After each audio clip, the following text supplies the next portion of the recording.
do you spell your name? Courtney. Okay, go ahead. Okay. An article from the Vegetarian Resource Group by Dr. Reed Mangles, an expert on dieting, talks about the recommended daily allowance of meat and says that they recommend we take 0.8 grams of protein for every kilogram that we weigh. So, for example, if you were an average girl weighing about 115 pounds, that's 52 kilograms. If you did the math, that's a total of 41 grams of protein per day. So let's go through what an average girl in Hawaii might eat in one day. We'll name this girl Keiki. So for breakfast, Keiki eats spam, eggs, and rice. And she doesn't eat that much, so she eats about 2 pieces of spam, 1 egg, and a scoop of rice. The 2 pieces of spam alone have 14 grams of protein, and the 1 egg has about 6 grams of protein. And a scoop of rice is about 5 grams. So in Keiki's breakfast alone, she's consumed about 25 grams of protein. That's more than half of her needed intake. Then for lunch, Keiki decides that she's gonna eat a spicy ahi bowl, something that a lot of us here in Hawaii eat.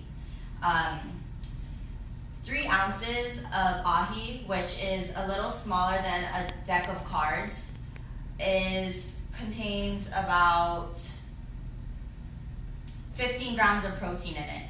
And with a scoop of rice, that adds on 5 more grams of protein. So her total intake for her lunch is about 20 grams of protein.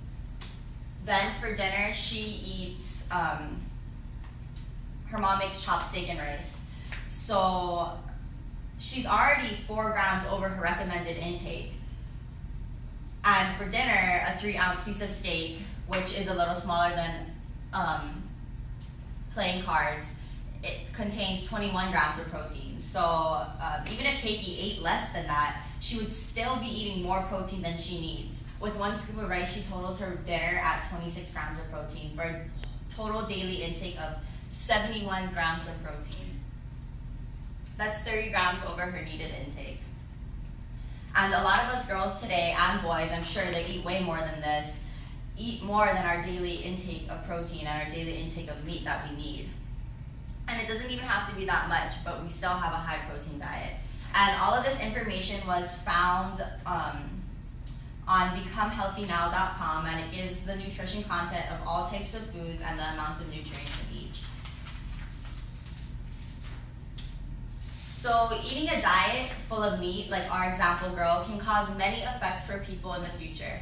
According to an article from evolvingwellness.com titled 15 Reasons Why You May Want to Consider Eating Meat, explains that first off, meat is very high in fat, especially saturated fat, and is linked to putting strains through your heart, increasing your blood pressure, causing artery damage, and it's the leading major fat being responsible for dangerous weight gain.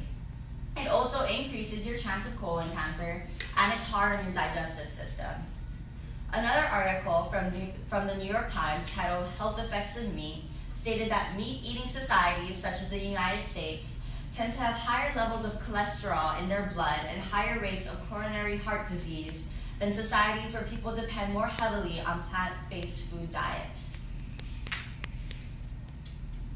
Although meat is very high in fat content and causes many problems for you in the future, it's an easy way to get your daily protein. But then again, no one said that eating healthy was easy. Now that we looked at some bad effects of meat, let us look at the ways you can completely avoid diseases like those by simply eating a plant-based diet. Eating vegetarian will aid you in your years to come, and it'll help you live a healthier lifestyle.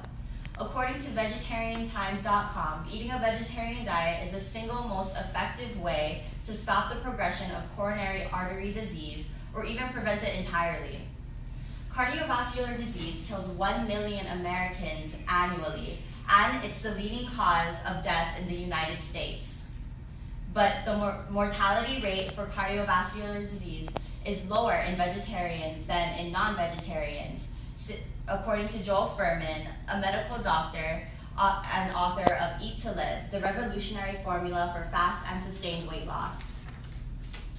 Also, according to Michael F. Rosen, a medical doctor and the author of Real Age Diet, Make Yourself Younger with What You Eat, If you switch from an American diet to a vegetarian diet, you can add about 13 years to your life. If you're worried about getting enough protein in your diet, have no worries because it'll provide all the protein you need. An average woman only needs about 46 grams of protein per day. And one serving of chickpeas or garbanzo beans provides about a third of that. Dr. Reed Manglas, a doctor and nutrition advisor for Vegetarian Resource Group, says to focus on eating whole grains, nuts, fruits, and vegetables, and you'll get all the protein that you'll need. Plus, vegetarians tend to have higher levels of fiber, magnesium, potassium, and vitamin C and E in their diet. Vitamins and nutrients that are necessary to live a healthy life. Many people assume that vegetarians do not get enough nutrients, but that's not true. As long as you plan each meal you eat to have nutrient-rich fruits, vegetables, and grains, you'll get all the vitamins and minerals you need. According to medicinenet.com, poor meal planning is the cause of nutritional deficiencies in vegetarian diets, not the absence of animal foods. So in conclusion, don't wait until you're overweight or you have heart disease or other harmful diseases. Go vegetarian now and save the longevity of what's to come when eating meat. You don't want to be suffering in your mid-30s from a disease you could have prevented now. Thank you.